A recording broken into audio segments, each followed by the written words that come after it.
Tree damage is prevalent across eastern KELOLAND following recent windstorms. KELOLAND's Ariana Schumacher has the details on what to do if you lost some trees. Good morning, Ariana. Good morning, Sarah. Thousands of trees have been lost in this month's storms, some of which were over a century old.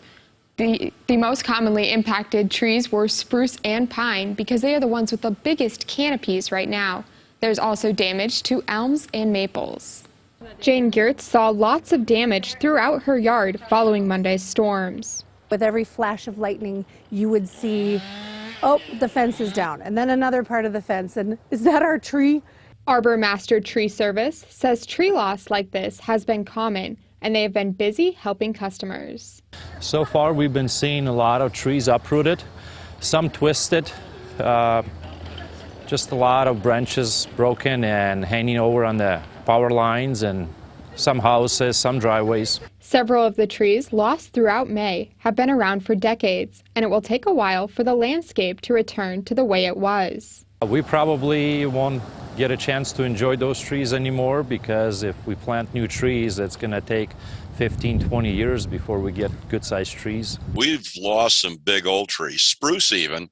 When I counted the rings, there was one tree I took down on campus here, a Norway spruce that was 135 years old. For those looking to replant, Ball says diversity is key.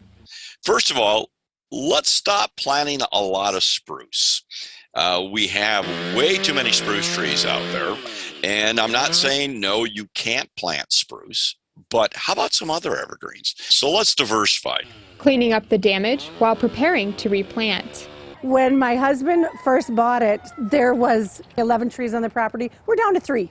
So over the years, the storms have taken them. So we'll just rebuild and replant.